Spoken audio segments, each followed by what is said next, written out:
Welcome back to the Dungeon Master's Block, the place where we come to talk about the Dungeon Master, the most important person in the game.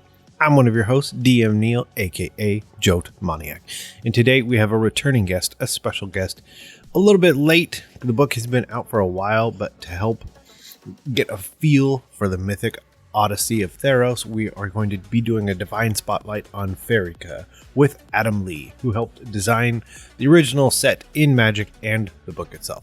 But before we get there, we have an iTunes review. This one comes from DM Jeff, entitled Great Variety, 5 stars.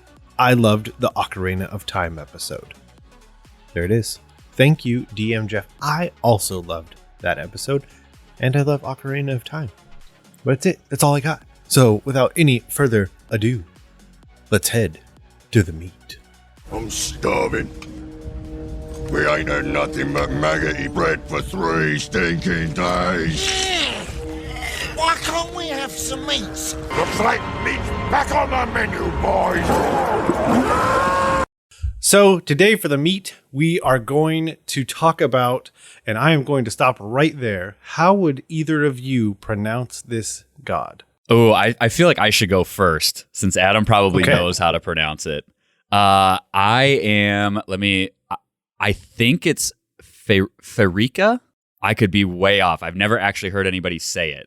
I played a Theros block deck with her in it, but never actually knew how to pronounce it. So am I close? Close, yes. Okay. Yeah.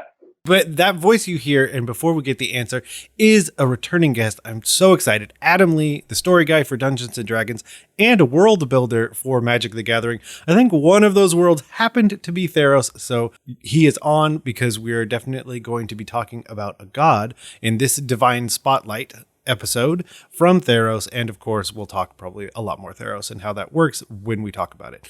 So we will defer to you. How would we say this? So I've always said it Pharika.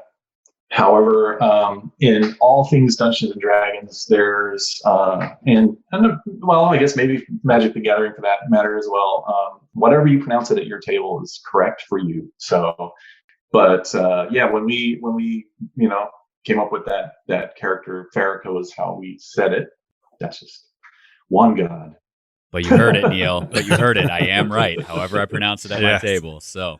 Perfect. Well, Adam, it's been a little bit since you were here last time. So to start our interview off, how's it been going? It's been going great. And even with the world changing around us, we figured out a way to work remotely, and the team, maintains contact. We're still plugging away at all our stuff, and production is chugging away. So we're all happily working in our own little sort of quarantine zones and making it happen. So it's been a lot of fun, and been of course challenging in some areas, and but we just keep plugging away, and it's been good. Awesome. Sweet. Is there anything currently right now, Adam? I mean, you kind of are all over the board working on D&D and Magic stuff, and I mean, you've got a lot going on. Is there anything that you're currently working on that you can talk about? No, not really. Okay. Actually, my Magic career ended in 2014. I still do I'll still talk to the team and still, available to help out. But I moved from the Magic team to the D&D team back then. So I did a lot of work from maybe 2010. I came to Wizards of the Coast to work for Magic after being a freelancer with them for Magic for about 5 years. And then when I got onto the creative team, I just was in the world building and character development and doing some card development and all that stuff, and worked with the design teams, which was a lot of fun. And then 2014, I moved over to the D&D team. So I guess I should say former world builder for Magic. But yeah, since then, they're kind of, when we're working on stuff in D&D, I'll be working on something will be published that's like this book that I did work on. There will be something that I'm currently working on, which will be, there's maybe 1 or 2 products that I've been working on.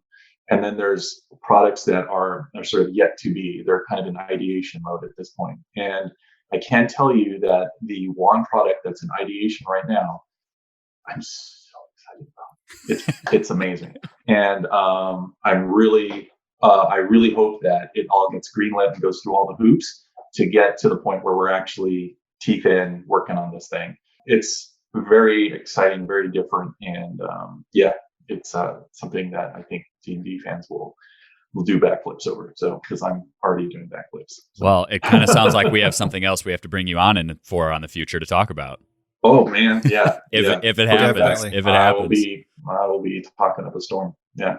Well, I also love the idea that gives us a little more insight on, and as people that interview a lot of people in the industry, I think Chris and I and Mitch have some more insight onto what that production timeline looks like, but I think most people don't. And so then the idea could be nothing, and that's why no one talks about it. Yeah. Because if the idea gets talked about and then there's just this fever pitch, like you're saying, you're already doing backflips, but there may be a completely reasonable set of events that mean it doesn't come out for 3 years. Yeah. Yeah. Or 4 or 5. And so if you had announced it early, then it doesn't come to fruition, then you're being raided because you didn't follow through. So I'm throwing that nugget out there for all of our listeners that like these timelines are, and knowing some people that have done freelancing for you guys, like the timeline as to when they have written something and when that something has come out is insane. Yeah. Yeah. We don't see that as the consumer as much, but those timelines are very long. Yeah, I mean, it was the same with when working on Magic and and D&D. We're working years in advance, and I always used to say to the teams, I was like, well, we should really be doing interviews and talking about this, with people as we're doing it. That way, it's fresh, and the process that we're working on, the challenges we had, and the things that we're excited about, and then keep it in a can somewhere, and then sort of like one of these like cans you bury in the ground, and then 22 time capsule sort of thing. Yeah, time capsule, totally. But I think just the fear that those things will get released early and just blow the whole thing apart is kind of preventing that kind of stuff. I think we'd have to do it internally and keep all that stuff like internally and then release it. And I don't think we've ever done that before, and I think it would be really interesting to like partner with somebody and do that. But yeah, we're right here. Adam. I know we're right here. I'm throwing the hint out to the PR company, like if you're listening, this block would be which cool. they do. We often send the audio over after the fact, but I mean, great. It's because it's like you said, it's not even really just the freshness, because again, using eventually we'll talk about this god, but we got more fun things to talk about.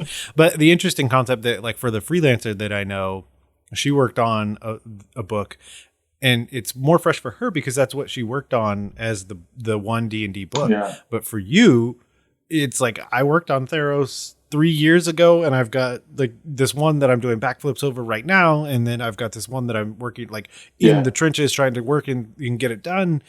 Yeah, Theros.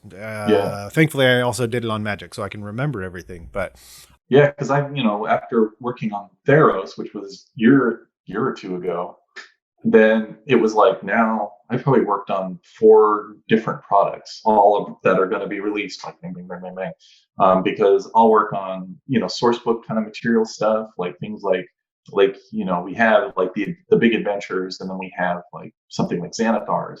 And so I'll be working little bits and pieces on all that stuff, and then working on like ancillary products that we have, like when we released the dice set for Avernus, there was all this kind of writing in there, and so or somebody gets pulled over. Like I think it was Dan Dillon that went over to do the Sapphire Dragon for that set of dice, and so then now here's a completely different modality and product and everything you're thinking about over here, and now I'm going to go over here and think about this thing. So yeah, you know how that goes, and then also like as a writer, having that initial idea and being super excited about it, and then wanting to talk about it, but then also not wanting to talk about it to try to keep it close, because that idea kind of generates this sort of internal excitement. And the more I think I found, at least the more I talk about it, the more kind of it disperses that energy. And then it's like, or it could be, or somebody could just say something like, that's dumb, or like, and then it's like, deflate.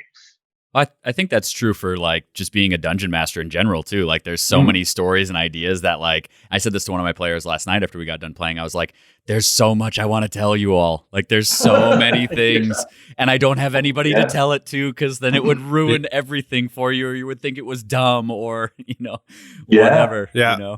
Well, and that's what I've seen is like one of the biggest boons for our forums is like that's what people really enjoy, and the Discord we have is that like there's someone I can talk to, because for a lot of people, being the DM, like the people play D&D are your players. Like you don't get to talk to them about your story ideas. Yeah, and just like the power of surprise and the power of like that suspense. I mean, ending when, you're always trying to end on some kind of cliffhanger, something that's pulling at them. They're like, I cannot wait till next session. Like, can we do it a day earlier? And you when you've got that, that's DM gold. So, yeah. Well, speaking of DM Gold, I have a surprise question for you. This one is submitted by DM Toadstool, and the question is, what shoe size would a typical bugbear wear if they wore shoes? And what style of shoe would they choose to wear if they wore shoes? Man, like a bugbear, I think would wear... see, the bugbear I have in my head right now is wearing these really high-end, like Italian loafers, and probably about a size maybe 16 or 17, like wide. The bugbear in my head is pretty stylish and has kind of gone afield from being an ambush predator, and just wants to bring out that inner style that they're feeling. It's a good vibe for them. There you go. You've heard it first. It might be in a future source book coming near you. Italian loafers. Italian of stalking. Well, yeah. Or an Unearthed Arcana. Bugbears. What do bugbears wear? There we go. Bugbear fashion. Yeah, bugbear fashion. Love it. Love it. First off, I definitely found a super dapper bugbear image, so I'll share that later. Oh man, that's great. Okay, well, thank you, DM Toadstool, for your support of us and that question, and of course, Adam, for that amazing answer. That was quick. So it was a real quick answer. Yeah, I saw it. It was like boom. It's in my brain. Yeah. Well, this one. Yeah, this one's good. Oh, well, I'll show it later. Whatever. So we are going to jump into our divine spotlight for Pharika. However you say it at your table is right. And so what I have done is that I personally, knowing how much you both know, I have done no research whatsoever on the topic at hand. Yes, so I think it's one of the first times with both of you having as much information as you do have that I get to, in real time, be a listener. And then, of course, do like what other people do in their car. I can shout at you and it'll actually happen. So if you say something crazy, I'll just shout. But the first thing that we want to do is kind of the history and background of this deity. Well, actually, Chris, you had mentioned already that you had her in your Theros deck. So like, how do you see the history and background? Yeah, I loved... Like there was something when I was thinking about getting involved in Standard pretty heavily, because I just always played with my friend, and it was friends, and it was like, put whatever cards you want in, and like incredibly broken decks, and like just didn't make sense. And then there was something about Standard that was like, okay, this God component is super fun. And like I had built a green-black deck because I loved this sort of combination of both like looking to give life and at the same time being able to take away life, like that delicate balance between the two. And so I was really bummed that Pharika was like in the third block that came out, and it took so long for I like had this deck, and I was the only one that would go to Standard play without a god in the deck, and I was like, oh, I'm so sad. Like, but eventually it will happen, and you will all feel the pain of life and death. Like I think that was, and like reading through her section in the source book that you guys put out, like that was touched on quite a bit and played off of quite a bit. Like she is in some ways, and correct me if I'm wrong, is the god that like values life and also takes life away in quite a few ways. And like just that kind of delicate balance between the two, it almost balances out. Like black is often thought of as like evil and like necromantic, like using necrotic magic all the time. And like didn't really want to delve into that too heavily, but keeping those two things in balance was like in line with like druidic stuff. And like there was just so much stuff that was so cool about that delicate balance of green and black that Pharika brought to that block that I just loved. It was so much fun to play with. Oh, cool. Yeah. That kind of came out of so when we were generating, we're kind of, we're following Greek myths. And so in the Greek myths, there were the Titans, and then the Titans got kind of, imprisoned in the underworld. And then from then, gods were born. And, then we had our 5 main gods, Heliod and Nylea and all Erebos and all the rest. So, and then from those gods, then came the gods from them. And they're like Aphara, Pharika, Athreos and Keranos and all the rest of them. So there's like these tiers of generations in sort of the Theros, metaphysics. And that's why it kind of staggered it in the blocks, because in that point when we were doing 3 block sort of sets, we're staggering out the story. Okay, the first block is the first part of the story, then the second part, and then the third part. And so in the Theros block, it was like you got your first kind of set of gods, and then you got your next group and the next group. And so Pharika came in the later group. But yeah, she is that blend of green and black, and is life and death. And is sort of like kind of in the same way like Golgaris are. They're from the Ravnica. She's like, it's like the natural cycle. Like, the tree grows in the forest and blooms and, gives like habitat and life, and you can eat fruit from it, and animals will live in it. And then the tree falls over, and then the decomposers come in, and the bugs and beetles and worms and slugs, and they all chew it up. And yet from there, like, fungi grows out of it. And so there's this weird cycle that nothing really ever dies, and almost kind of weirdly, nothing ever really lives. It's sort of in this continuum. So Pharika kind of embodies that in sort of the Theros world. And she's kind of, ambivalent as to both life and death. Like in sort of from a human perspective, it's like life is really great and death really sucks. So, and she's like, nope, it's all one thing. So a lot of like your player character is going to sort of worship Pharika beyond all others. That player character is going to start to move toward neutral, and might be seen as evil by some, and might be seen as good by others. So, but really that kind of true neutral of like that they will appreciate the death-dealing venom of a viper, but also appreciate like a golden apple that will heal you as well. So, and another thing about Pharika is she's kind of in a sort of a battle with Karametra, and Karametra is green-white. And so Karametra is all about taking nature and understanding it and then controlling it. So, and then creating fields and farms and harvesting and all that. So Karametra is really like beloved by civilization and civilizers and agrarian cultures. Whereas Pharika is kind of more in the domain of hunter-gatherers and shamans and people who are kind of outside the civilization. They're not really that much interested in like controlling nature. They feel like nature shouldn't be controlled. It should be just discovered and then utilized. Yeah, and there's that sense of like the chaos that like the followers kind of enjoy, and like it's not necessarily like they get the highs from life and the lows from death. It's like they just enjoy and get like the energy and joy from just watching it all happen. Mm-hmm. Yeah, it's a grand discovery. Yeah, the great laboratory of life.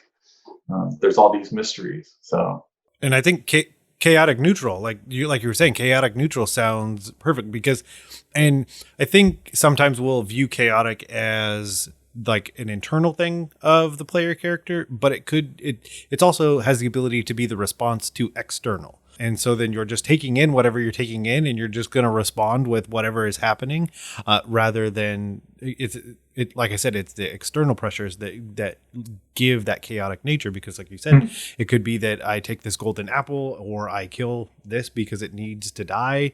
And that's just the natural way of things. It also makes me think of the scene out of Avatar where they kill the creature and then basically return it to the earth. Yeah. And just like, yeah, it's natural. Like I killed it, I need to eat it. That's how it goes. Rather than that creature would never be in a farm. Yeah. For Yeah. Pharika. To imprison. It would just exist, and then you got to do your part to find it, kill it, eat it, that kind of thing. Yeah, it's a very Pharika thing to do. It's like honoring animals. And in the Mythic Odyssey Theros book, there's this section of piety and being able to be a champion of Pharika and what you have to do. And so there is a sort of a bulleted list that we put in there, and it's like saying, here's the things that you can do to gain her favor. And it would be something like that. Like you kill a beast, you eat it, you consume it, you use its parts, all of it, as much as you can. And then the other part, you kind of either bury or find some way to respect it and give it, alms to Pharika. And then on that piety system that you can either use or not use in the game, Pharika can give you sort of favors, and you can kind of level up as a sort of one of her champions. So it's a fun sort of like mini game you can play when you're sort of in world in Theros. Yeah, I think I love the idea of having people, whether you use the same name as Pharika or not, at the table. Like this idea of players being a bit chaotic neutral, not leaning into like the fully evil, like just being a murder hobo to be a murder hobo, but like because some of her stuff, like I mean, champions, like one of the things that you guys write is like they're often viewed with suspicion. Oh yeah, because people don't like a majority of the world is good most of the time, and like neutral is often, I think, misappropriated as evil because people that are good don't understand why somebody that's neutral is doing it. They're not seen as like blatantly evil, but they're like, ugh, do I dare tell this person who has the power to heal that my grandmother is sick?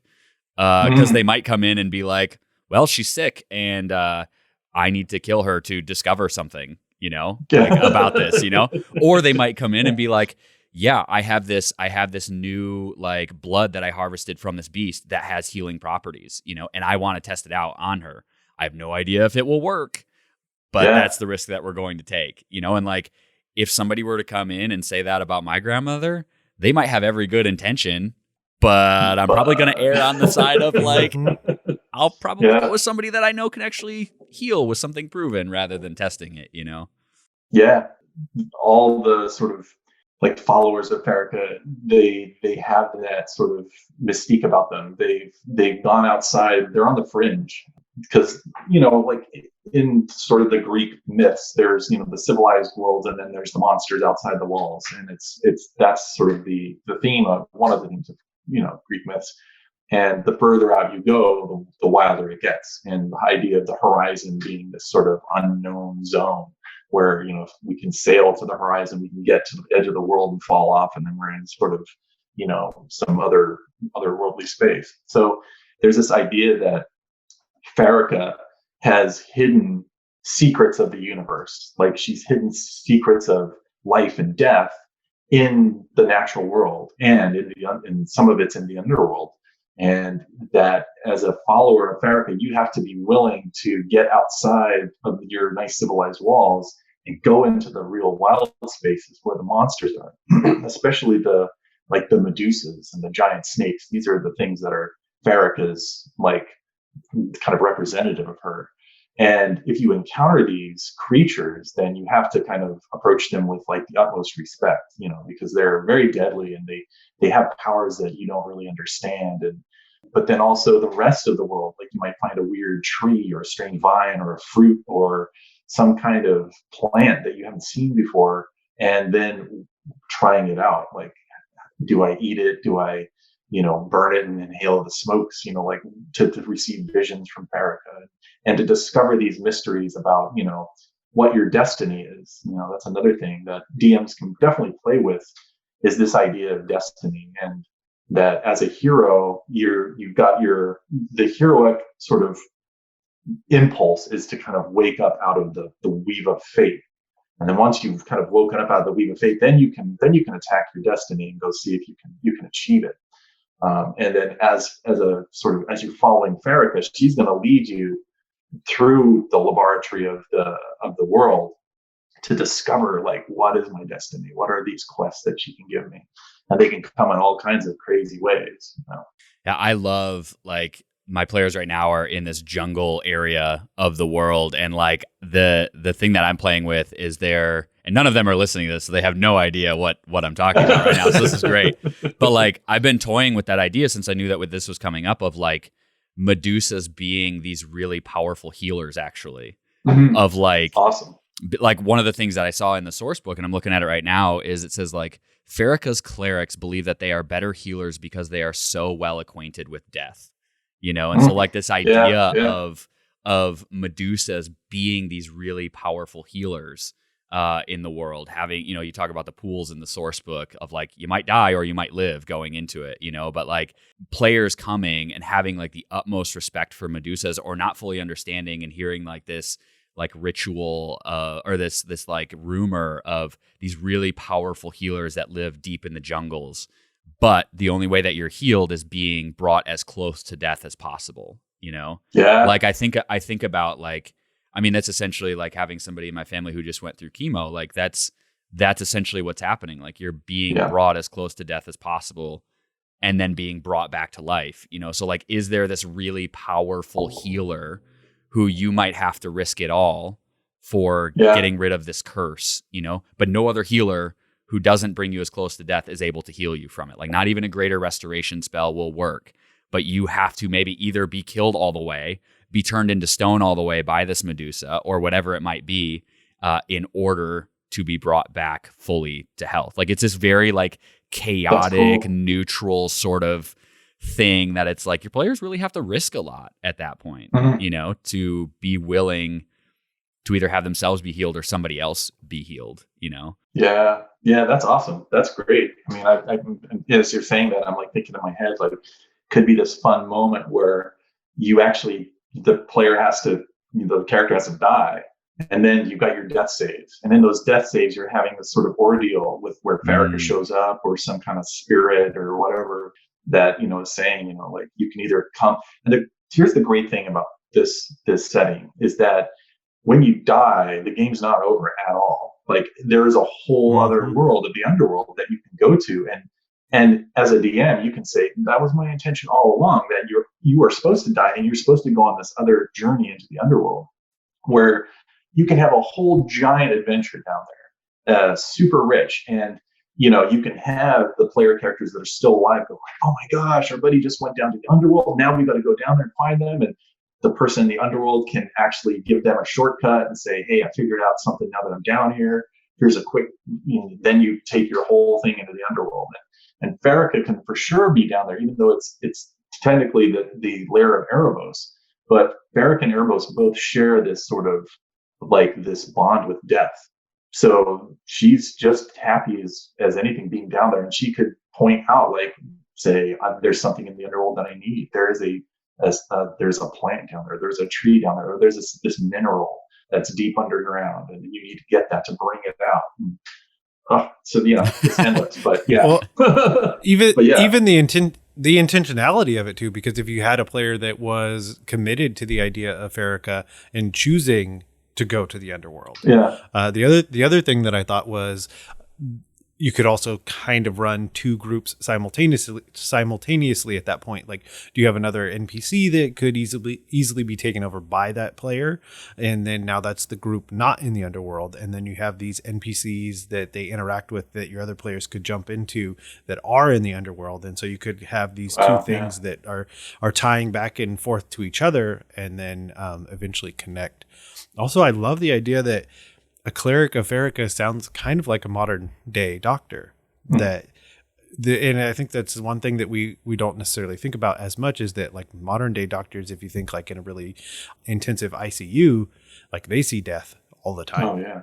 Like, you know, on a super regular basis. And then, but with that unfortunate circumstances comes a better understanding of life because you're watching it slip through your hands time and time again, but then you're also being able to save these other people. Also, I immediately thought like House totally is tied to Pharika. Well, I was thinking too, like Neal, you were talking about that, and I was like, I mean, that's kind of the image that I have of like doctors in the medieval times, like the plague doctors, right? Like that sort of doctor who's like, they did all sorts of things trying to figure out how to prevent the bubonic plague, like putting leeches on people's bodies, not knowing if that's going to work, bloodletting, like all of these crazy things that we would see now and be like, that clearly doesn't work, but saying like, at that point, like, I feel like clerics of Pharika would thrive in moments of like plagues taking over the world, like having no idea, like modern doctors, like maybe, or clerics in the world might not be willing to try things because Pelor wouldn't let them, or whoever wouldn't let them do it because it wouldn't line up with their specific cleric domain. But if you have a cleric of Pharika during a plague, they might be the people that people are running to because they've seen. Absolutely. But they might have to subject themselves to a new type of healing or a riskier type of healing that might prove to be more beneficial for the masses, like, so I just think like the players in my world they don't know this yet, but are fighting to prevent this new era coming in called the Blight, where the entire world just has, like, because of this thing that might happen, just disease riddling, the countryside, like the entire world side landscape, infecting people with these, fungi type things and trying to survive. And like, I'm already thinking like, this is the perfect time to implement those sorts of clerics where like magic or healing is risky because we've never been here before, and clerics of Pharika will thrive more than they ever have before. Cause it's almost seen as like this, like dangerous magic when everything is fine. But when things aren't all fine, it's seen as like the only possible chance for life. And it's weird how those things can switch so quickly in moments of uncertainty or great peril, And that's kind of, that's kind of Pharika in a nutshell, like that kind of counter, that balancing, swinging back and forth. Mm-hmm. Yeah, it's the drive, it's like the closer somebody gets to death, the more intense life becomes. And, that drives that person to new understandings, new ways of looking at the world, new ways of appreciating, what this plane is. So Pharika loves to, meddle with that. And, Pharika looks at humanity as an experiment. Like, she doesn't even fully know, like, she has her secrets that she's put and seeded into the world, but the fates are weaving the fate of the world, and the destiny is happening, and it's a veil that people have a hard time seeing beyond. I mean, some oracles can do it. They can kind of predict, sort of like, we see how the fates are weaving the threads, and we kind of feel that thread might go here, but it might not. But here's a cryptic message that says what we think or what we're seeing in our sort of vision. So, and Pharika is looking at this like, what happens when a human being finds that animal and then, finds out that its liver does some kind of, it has a healing property to it. She's like, oh, I didn't know that. That's interesting. It's like, she's like a master scientist, and Theros is just this giant sort of experiment. So at the same time that Pharika knows a lot of stuff, there's also things that she's delighted in. And she's willing to sacrifice anything to understand more. That if one of her sort of adherents, needs to like you got to jump into that flaming pit to discover a thing for me, then they'll go and do it, and she won't blink an eye about it. And perhaps it's because that there is an underworld, and that life really, in an ultimate sense, doesn't end on Theros the way it does in sort of like in another, say, universe or whatever. But I just think like an opportunity for your players too, who might be like neutral good clerics or whatever. I think them coming up against and actually seeing healing that works in a different way than they've totally understood it, like that's a huge opportunity for character development. To be like, whoa, that makes sense. I feel very troubled in my spirit that I shouldn't be doing this, but it worked. Yeah. I mean, any death domain, life domain, knowledge domain cleric, they cannot deny the efficacy of Pharika's sort of pharmacopoeia, her stuff works. Like, there's no doubt. And even though it's not technically divine magic the way clerics, sort of in other worlds operate, in another sense it is. Like the divinity that, these gods, the world evolved out of these gods, or it was created, these gods evolved out of this world.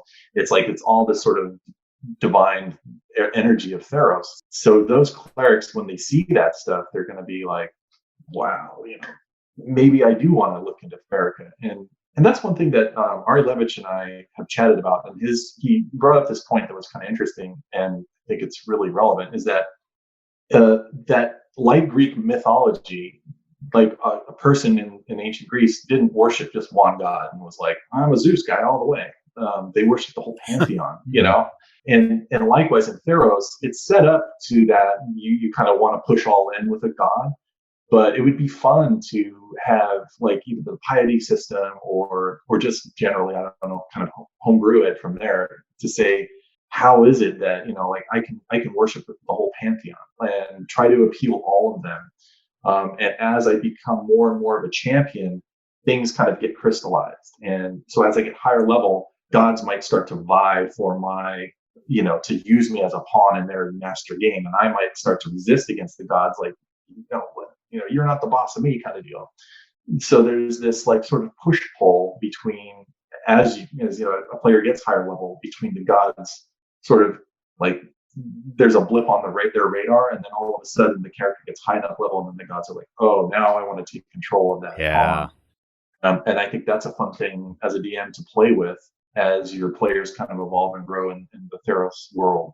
Yeah, I mean that's like that idea of having the gods start to pay attention to your characters, like that might actually be a driving factor of Pharika, of like, I want my clerics to be noticed by the other gods, because that's how I discover more of the things that even I don't have, information about or knowledge about, because they might learn something from Erebos or Thasia or whoever that she would have not been privy to in any way, shape, or form before they started to be noticed by these other gods. And it might be like this almost like double agent sort of thing. Like Pharika is the god who's like whispering in one ear so that they can talk to the other gods and get the information that they need to continue some of these things. Like that sort of sliminess in a way kind of feels right up that alleyway. But when Neal texted me and was like, hey, what we're going to have Adam on, like, what do we want to talk about? I was like, this is the god that I want to talk about, because she's awesome. She's so cool. Yeah. There's a fun thing about the world of Theros is that the gods are there because people believe in them, and the worst thing that can happen to a god is to be forgotten. If the people forget a god, that god actually disappears from existence and disappears from Nyx and kind of falls out of the pantheon, and then a new thing arises in that place. So gods are constantly in Theros vying for like that attention. So it's interesting to keep that in mind as a DM, of like, that's the motivator behind the gods. And so when you were talking about if clerics of Pharika show up and start healing people, and then it's like everybody's like, oh my god, there's this plague, but these clerics of Pharika came in, they're healing people, and now everybody wants to worship Pharika. The other gods might be like, oh my gosh, we got to stop this. Like, we got to do something to either foil her plan or make the plague worse, and so it doesn't work anymore. Like, the gods will try to like block her from getting way too much popularity. Well, and if they try to make the plague worse, that might actually be what Pharika wants, because then they're breaking all sorts of allegiances, and now they're having to delve into the realm of death when they normally wouldn't. I mean, see, she's just perfect. Like she's got one step ahead. Yeah, she's always one step ahead. That's fun. That's the joy of the neutrality, because that could be like, there could be no hand that she's actually playing. Like the idea that like, okay, sure, get in. Yeah. Like, come on, mess with it. Like, I mean, we're all gonna learn something at the end of this story. Yeah. And the idea of just allowing that interaction, because there's something that's gonna come of it, no matter what deity steps in and what god messes with this, that, or the other. She is still gonna take something away. Yeah, it almost feels like she's the person that's arguing the other side just for argument's sake, to help like awaken somebody's mind to a different way of thinking. It drives all of us nuts sometimes in arguments and conversations, but like she kind of feels like that with her clerics and stuff. So okay, something else that she feels like that I have to talk about. I'm sorry. Because one of the other questions we have is the idea of how do you add Pharika to your game, and I think we've done a really great job of adding Pharika to a game in Theros because we've talked a lot about how she interacts with some of the other gods, how she can interact with your players and other PCs. But what if it was a homebrew world? And my first thought is, because I'm currently playing a Shatter Kai who has connections to the Raven Queen, I think this would be a great replacement. Because there's a lot of things that cross over, but in a very different way. Because even if we go back to the idea of the colors of a green-black deck, whereas the Raven Queen feels more like a black deck. But the idea of adding that in is a different way to have a lot of the same conversations, but in a bit of a more colorful way. That was one of the thoughts. Like, if I was going to make a homebrew world, looking at a Pantheon and trying to plug and play the pieces that I would want, pulling out the Raven Queen and putting in. That's interesting. Yeah, that's cool. Yeah. I mean, that's essentially what I'm doing. Like, I didn't have a god like this in the world. And when we were talking about it, it was immediately like, yeah, just slot Pharika in. Like, it's super easy to do that sort of thing, you know? And like, I think that's the beauty of D&D. Like, the source books are amazing. I have so many of them, but like, I run all of my stuff out of a homebrew world, and it's super easy to just be like, okay, I can take this and just rebrand it. Like, everything from this source book, I could very easily take and pick apart pieces of it. You know, like if I want to have healing pools, like it talks about in the book, like I can just put those in there. I don't even have to have a god attached to them. They're just really weird places that nobody fully understands, you know? Or you can go as far as like, I'm just going to take everything and just slot it in perfectly right there, you know? I think that's the beauty of D&D is you can just pick and choose what you want if you're doing a homebrew sort of campaign. Yeah, I mean, when I'm writing books, I love creating these modular sections like that, or because I'm as I'm writing it, I'm like, oh, I just know somebody's going to read this and just say, I want that, and just put it over there as a thing to play with. And it's I know what Perkins was talking about, that these things are like toy boxes. So we're just creating a toy box, and you just open up the box and you're like, oh my gosh, there's all these cool toys I can play with. Like, it's like the old Legos, like you just like pull out this cool Lego thing that you pre-built, and just like, oh, that's a cool little house. I'm just going to put that there. And then I found this other thing. And yeah. And I think on we're trying to build things for like all the ways that people play with the products. Like, some people love the idea of like getting the whole thing and going from start to the end and playing the whole thing through. And I think probably the majority are having their homebrew world and pulling pieces and parts out. And that's how I used to play, and still do. It's like, I mean, I haven't played as much as I used to because, oh my gosh, yeah. So, but well, I mean, it ties really I think very closely to how we see this podcast in a lot of ways, in that like, we'll always espouse the idea of a homebrew world. I would even go so far as to say the second you do anything, even if it's a published setting, it becomes a homebrew world because you've adjusted it, because it's your table and your players. But the idea that your entire world can be that way, but look to these books that are being produced, because like the design space that's happening is really good, and just take everything you want and honestly get some ideas of what you don't like. Yeah. Because there's something to be said about looking at the piety system, and then, well, I'll just throw it out there as a base concept. I like it, but someone also could be like, this sucks. Yeah. I don't want anything to do with it. But you also, again, even going back to the idea of Pharika, you learned something. That's the whole point, is that you went through this book and you're like, you know what? This doesn't work for me and my table, but this gives me all these great ideas on how I would want to implement something like piety at my table. And that's why, just read more books, everyone. If I don't say it enough, just read more books. Okay. Yeah. I mean, you could take like just even the boons from piety and just say, I'm going to throw out the whole piety thing, but I'm going to keep those boons. Yeah. And sort of like, hey, you did something good for Pharika, and she comes down and says, all right, now you can cast Raven Feeblement, Well, it's the same idea as, it's the same idea of like, I went through this encounter, there's this level of players, and it was the CR monster, and this is the number of XP or milestone. Mm-hmm. You could do the same thing with piety, where you're like, I could track your score, but once you do this, which I know that's kind of what we're all working towards as players and a group, then you'll get that. So basically, taking the boons and making it milestone piety. Write that down. That's good.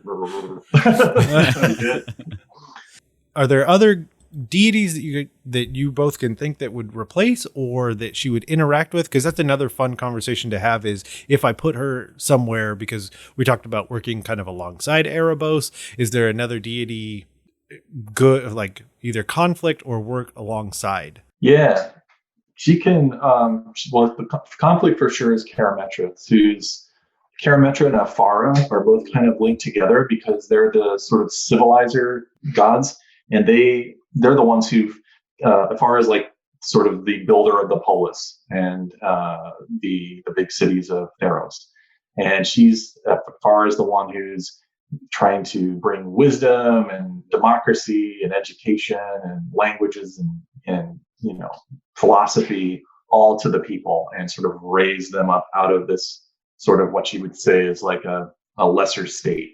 Like she's trying to like bring this sort of divine idea of like living together in harmony. And Karametra is the natural sort of counterpart to that, like without agriculture and without sort of building a way to feed large populations, that civilization couldn't happen. So Afara and Karametra are both kind of working together, but Pharika would be like, to Karametra, like, you're controlling nature, you're cutting it off. And if Afara looked at our, current thing with like monoculture and just like big giant agribusiness and all that, she would freak out and be like, oh my God, you're messing with sort of the natural world. Pharika can also hook up well with Erebos, but she can also work up well with Nylea, who is sort of the mono green god. She's the one who is the lord, like the lord of all the forests and all the beasts, and like she's the great hunter. So Nylea is the one who is sort of the elder god, and she has created all this like this greenery, and so she's the one who's kind of seeded Afara's playground or Pharika's playground. So Nylea and like it could be that say Pharika is like, you've got to go to either a great temple of Nylea or you've got to go to Nylea herself and find out a mystery that, or you have to find a great beast that Nylea is like one of Nylea's champions, and you have to either steal something from it or you have to entreat it and have it give you like, it can either like give you a drop of its venom or it can give you a quill from its, one of its feathers or something like that. So that could be a way that sort of Pharika and Nylea could interact in a game. Because, the gods, while they are connected, they don't all necessarily get along. And when they do get along, it's for a moment, and then they do something to make each other mad, and then they argue and fight. And some gods are just way worse at getting along than other gods because they're opposed, just like sort of fundamentally. But yeah, that would be sort of the ones at the top of my head is like how that could work. Yeah. And so thanks for the top of your head. It made me think of other ways and other gods, because the idea that Pharika, let's say I placed her in the world, would have some dealings with Vecna, because part of Vecna is the evil secrets. Yeah. And being willing to do, and this goes into that chaotic neutrality of just like, well, Vecna has this secret that I want and need. So I'm going to do what it takes. Like I'm going to interact and engage with Vecna to try and obtain the secret, or even ask the players to do that kind of thing. And then the other thought was Obed High and dealing with the green and nature and like fostering these relationships back and forth because of being both at the same time. Whereas one is completely this, the other is completely that. And then figuring out how that, like whatever your pantheon looks like, interacts together. Yeah.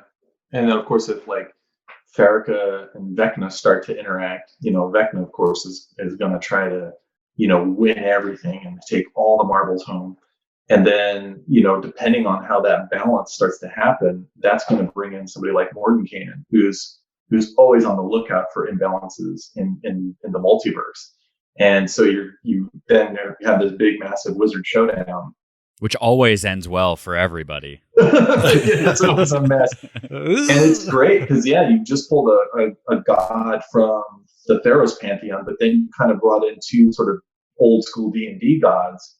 And now you've got this, like, how do the player characters interact with that kind of a mess, And they might be getting approached by, Mordenkainen or Pharika and Vecna. I mean, if anybody wants to try to batch in with Vecna, man, good luck. That usually doesn't end very well, but yeah, that would be a really interesting, Mordenkainen being sort of like Mordenkainen kind of I don't know who he'd map up with in Theros, but there's sort of like the wizard god Keranos. I think Keranos is a little bit more sort of wild and fighty than Mordenkainen.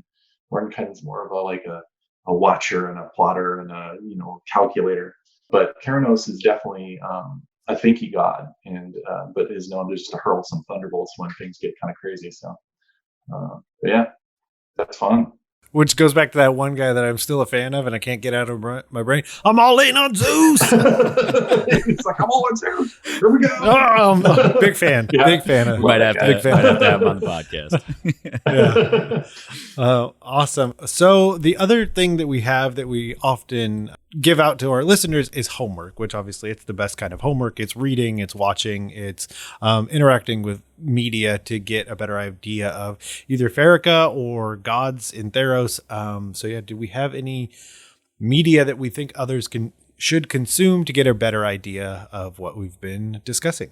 Yeah, I think, watch any of the D&D Beyond stuff that was done about the mythic Odysseys of Theros. Will give you an idea of just sort of what the book's about and how to work it in your world. And there's probably tons of ideas that we talked about on those podcasts. Of course, if you want to watch like Clash of the Titans, the 1981 version, that can give you this sense of just how the Greek gods meddle with one another. You can watch Jason and the Argonauts, which is fun. Harryhausen animated, characters and stuff like that. It's really cool. If you want to get really turbo, you can read the Iliad and the Odyssey. That is good on many levels. But giving the idea of heroes, gods, demigods, how it all interacts, how it all plays together, how the Greek mind thought in that time, what was important to them, the idea of oracles. Like that's one thing we maybe didn't touch on in this, but oracles are a huge part of the Greek sort of mythic structure, and they're great for games. The idea that an oracle goes missing and your characters have to go find that oracle. An oracle suddenly starts to say things that kind of go counter to what your god is wanting to hear. Somebody kidnaps an oracle. So all that oracles are really fun to play with. An oracle gives you their vision and it puts you on a quest. So, but yeah, reading the Iliad Odyssey would be good. I tried to rewatch the TV series a while back and it didn't really hold up, so I don't recommend that. Also, there is a cool series on Amazon Prime called The Great Greek Myths.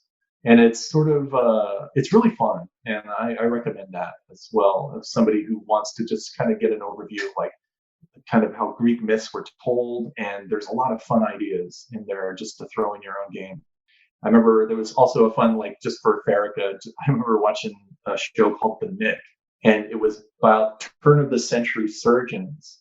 And it was kind of based on, actual real world sort of surgeons that were at that time trying to figure out, they were coming out of this sort of, I don't know, thinking about the ether and humors and all this stuff. And they were getting more scientific. They're we've got to observe and look at this body and how it works. And, there's a little bit of moving out of the Frankenstein age where they're shooting with electricity. And it's an interesting on that level. I enjoyed that show just to see wow, we medicine came from this.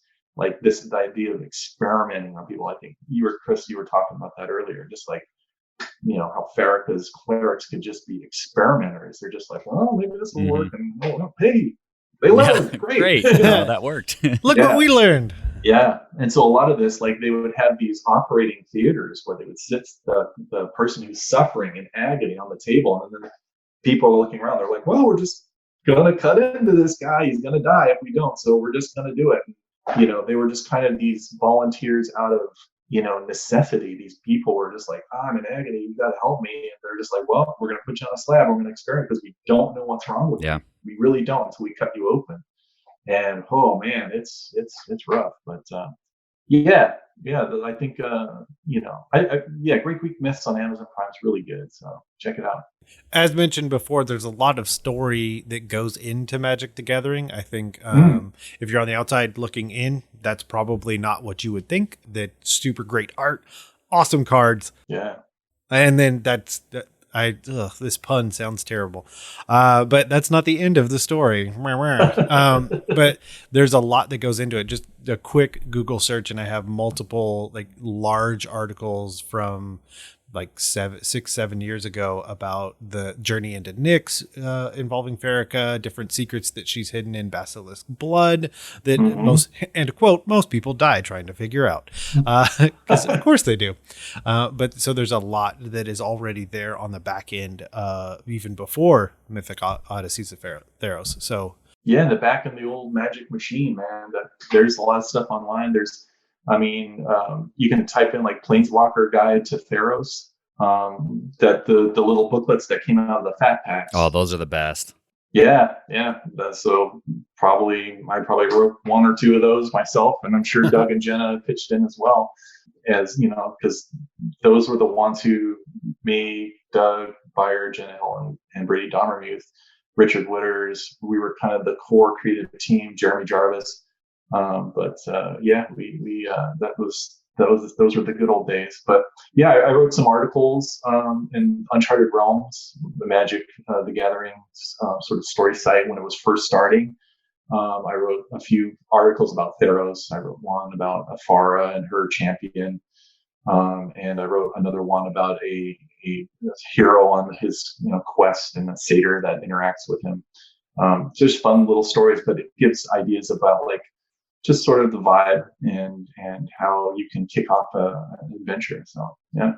Well, Adam, it's been an absolute pleasure. It was fun being able to geek out and nerd out with you over some of this stuff. Are there places that people, if they want to get in touch with you about some more of this stuff, are there ways that people can get in touch with you? Yeah. I mean, you can do it through Twitter.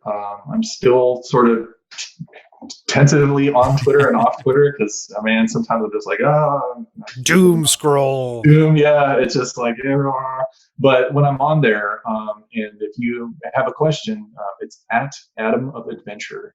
And I love questions, and but if I don't get back to you right away, it's because I'm taking a Twitter break. So and once COVID ends and I can get out in the world, then you just bump into me and come to Wizards, the building. Yes. There we go. Ask to see Adam one day. Yeah, just say I want to see that guy. I'm like, all right, we'll come down. What are you doing? Yeah. That's great. Awesome. Well, as like Chris said, thank you for coming on, and hopefully we'll have you again. Yeah, it's great. It's a total pleasure talking with you guys, and I love your podcast. Great stuff you do, and keep up the amazing goodwill. We just want to thank Adam again for coming on and talking to us all about Pharika and learning how to add her to your games. If you want to tell us about how you've added Pharika or any of the other gods from Odyssey of Theros or just in general, you can always email us at dungeonmasterblock@gmail.com. And of course, if you see fit, head on over to iTunes and leave us a review, but even better, tell a friend. Just go tell someone about the podcast. That's the way to do it. Grassroots. Let's go. And of course, if you want to follow us on the social of medias, you can always do so on Twitter at DMS_block. That's at DMsBlock. Or you can like us on Facebook. As always, the Dungeon Masters Block is a proud member of the Block Party Podcast Network, where you can check out other shows like Geek Wars, Detentions and Dragons, Dungeons and Dragons and Daughters, and more. As always, we want to thank you for listening to the Dungeon Masters Block, the place where we come to talk about the Dungeon Master, the most important person in the game. Good night and good luck, and keep on dungeon mastering.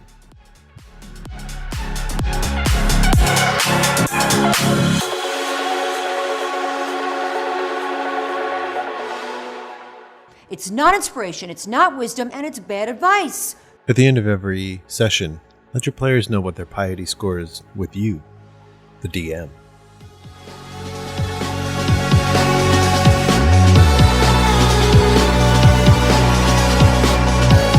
Goodbye.